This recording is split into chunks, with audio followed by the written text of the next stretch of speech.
बारी आ गई है एक और फास्टर फिंगर फर्स्ट की। 4 जितने खिलाड़ी बचे हैं उन सबको मेरी ओर से बहुत बहुत शुभकामनाएं। देखिए ये मौका आपके जीवन में सिर्फ एक ही बार आता है, इसलिए बहुत ही ध्यान से अपने उत्तर दीजिएगा। Okay, ready? Faster finger first, पहला प्रश्न आपके स्क्रीन के ऊपर ये रहा। इनमें से क्या एक प्रकार के प्रश्न को दर्शाता है जहां आपको कई विकल्पों में से एक सही उत्तर चुनना होता है? Which of these describes a kind of question where you have to select one correct answer from many options? Understood? और आपके ऑप्शंस ये हैं आपके सामने। A. MCQ, B. SOS, C. BOM या D. LOL? MCQ, SOS, BOM, LOL। समय समाप्त हो गया है। सही उत्तर क्या होना चाहिए? सही उत्तर है MCQ, मल्टीपल चॉइस क्वेश्चन। अब देखते हैं ए में किन किन लोगों ने सही जवाब दिया है। वाह क्या बात है, सभी ने सही जवाब दिया। और सबसे कम समय काशवी शर्मा 0.80 सेकंड। ऑलराइट, तो लीडर बोर्ड पे स्थिति बनती है कि काशवी नंबर 1 स्थान पर आ गए लीडर बोर्ड में। अब आएगा दूसरा प्रश्न। रेडी? दूसरा प्रश्न आपके स्क्रीन के ऊपर ये रहा। आमतौर पर इनमें से किस फूल की चौड़ाई सबसे अधिक होती है? Usually, which of these flowers grows to have the largest diameter? और आपके ऑप्शंस ये हैं आपके सामने। ए सूरजमुखी, बी रजनीगंधा, सी चमेली या डी गेंदा? Is it the sunflower, the tuberose, jasmine और marigold? समय समाप्त। सही उत्तर क्या होना चाहिए? सही उत्तर है सनफ्लावर, सूरजमुखी। सनफ्लावर का जो डायमीटर होता है फूल का वो सबसे बड़ा होता है। अब देखते हैं ए में किन किन लोगों ने सही उत्तर दिया है। सभी ने सही जवाब दिया और सबसे सही जवाब काशवी अगेन, काशवी शर्मा 1.64। तो काशवी नंबर 1 स्थान पर थी और अभी भी नंबर 1 स्थान पर है काशवी शर्मा जी। अब आएगा तीसरा प्रश्न। Ready contestants? तीसरा प्रश्न आपके स्क्रीन के ऊपर ये रहा। इनमें से किसने द्वितीय विश्व युद्ध के दौरान इटली का नेतृत्व किया था? Who among these led Italy during the Second World War? और आपके ऑप्शंस ये रहे आपके सामने। A. Adolf Hitler, B. Benito Mussolini, C. Winston Churchill, D. Joseph Stalin? समय समाप्त हो गया है। सही उत्तर क्या होना चाहिए? B. Benito Mussolini। द्वितीय युद्ध में इटली के थे ये, उन्होंने लीड किया था। और अब देखते हैं बी में किन किन लोगों ने सही जवाब दिया है। किसी ने सही जवाब नहीं दिया।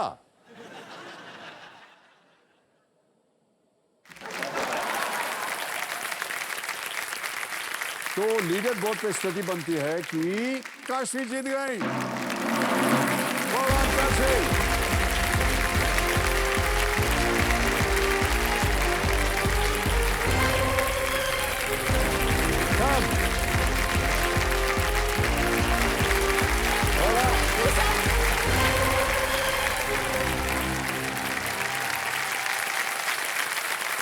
सेकेंड वर्ल्ड वॉर के बारे में पता ही नहीं था किसी को।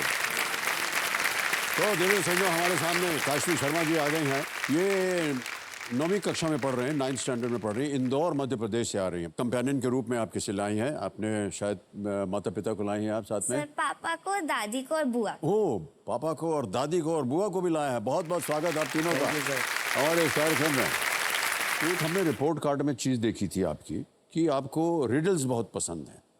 क्यों? सर ऐसे मतलब जब भी वो आते हैं तो थोड़ा दिमाग लगाना पड़ता है उनको सॉल्व करके, मतलब आंसर सोचने के लिए, तो मजा आता है उनमें, थोड़ा ब्रेन रैकिंग होता है।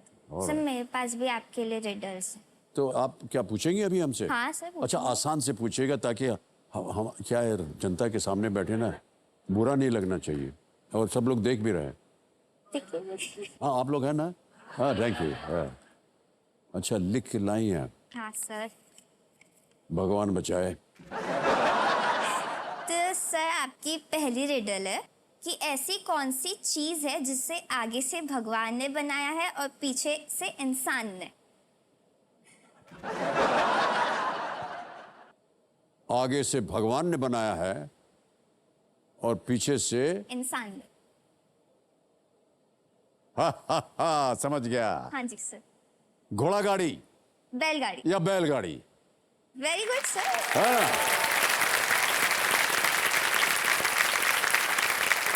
बैल को भगवान ने बनाया है, गाड़ी को इंसान ने बनाया है। वाह सर। आगे भगवान पीछे इंसान। Good one. सर आज सेकंड घर जाकर के मैं इधर टेस्ट करूंगा अपने घर वालों के। Okay next. Who has many words but does not speak? Has many words but ये हमको नहीं मालूम। Sir book. A book. A book हाँ, has many words but does does not not speak. Speak. But madam, हाँ जी sir. आजकल audio book भी निकल गया है। Am I right or not? Yo baby. All right, next question.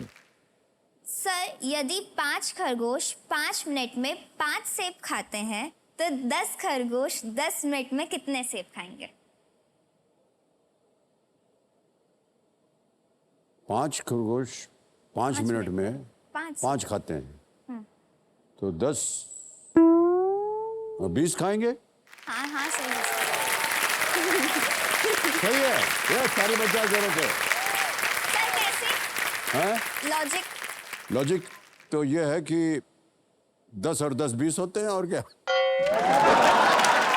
1 minute में 1 खरगोश 1 सेब खाता है, 5 मिनट में 5 खरगोश 5 सेब खा रहे हैं, तो 2 मिनट में ओहो। 2 खाएंगे ना, तो 5 मिनट में 5 खरगोश। अच्छा, मैं 10 और 10 को जोड़ के बोल रहा था। Okay, sir last. एक और है। हाँ सर लास्ट। चींटी के आगे 2 चींटी, चींटी के पीछे 2 चींटी, बताओ कितनी चींटी? चींटी के आगे 2 चींटी, चींटी, चींटी के पीछे 2 चींटी, बताओ कितनी चींटी? चींटी के आगे 2 चींटी, चींटी के पीछे 2 चींटी। हाँ जी। और चींटी तो वही है, तो 3 ही हुए ना, है कि नहीं? 3 सही है कि नहीं? सही है। अरे सर, हम बहुत अच्छे हैं। Thank you very much. Okay, alright Kashi, हाँ जी। अब आएगा 11वां प्रश्न। एक lifeline, video call an expert, वो अभी भी बाकी है। 6,40,000 पॉइंट जीतने के लिए इस अगले प्रश्न का उत्तर दीजिए। काशवी जी, ये रहा आपके स्क्रीन के ऊपर।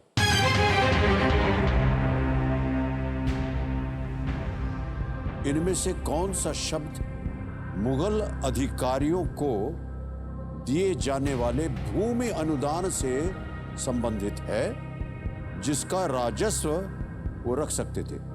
Which of these terms refers to land grants given to Mughal officers, the revenue of which they could keep? जी। ऑप्शन सुनिए। ए जागीर, बी सल्तनत, सी दीन इलाही, डी मंडपा या मंडप। सर दिन इलाही, दिन ई इलाही लग रहा है मुझे। सर रेवेन्यू मतलब टैक्स होता है ना, तो टैक्स कलेक्टर्स जो रहते थे वो खुद के पास रख लेते थे, मतलब सब मुगल अधिकारी खुद ही मतलब जिसका राजस्व रख सकते थे। मंडप।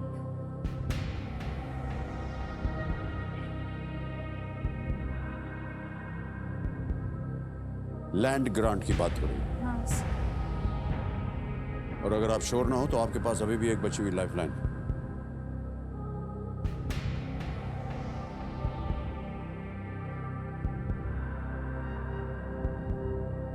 सर मेरे को सी ही लग रहा है, दिन इलाही।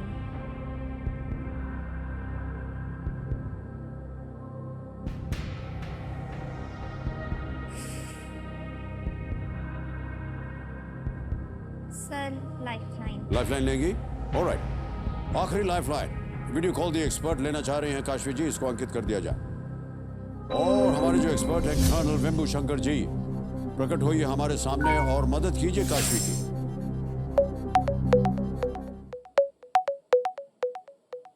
Colonel Vembu Shankar, ex army officer.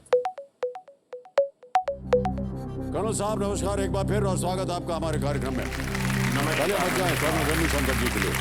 Thank you very much. तो उनकी आवाज में एक प्रश्न आएगा और उसके 4 ऑप्शंस हैं और आपको बताना है विद इन 60 सेकेंड्स। तो अगली आवाज होगी काशवी की। काशवी आपका समय शुरू होता है अब। Which of these terms refers to land grants given to Mughal officers, the revenue of which they could keep? Option A Jagir, Option B Sultanate, Option C Din-e-Ilahi, Option D Mandap. Okay, ये काफ़ी मैं history पढ़ता हूँ तो मुझे इसमें interest है। तो दिन इलाही तो एक रिलीजन हो गया जो अकबर ने शुरू किया था। मंडपत माने जैसे मंडप होता है, और सल्तनत उनको बोलते हैं क्योंकि सुल्तान से रहता है। उसका आंसर एक्चुअली जागीर, उसी से वो वर्ड आता जागीरदार। तो आप निश्चिंत रहिए और जागीर ए चूज कीजिए। Thank you, sir. Sir, please lock option A Jagir. ए पे थारा लगाया जाए जागीर पे। बिल्कुल सही जवाब दिया है।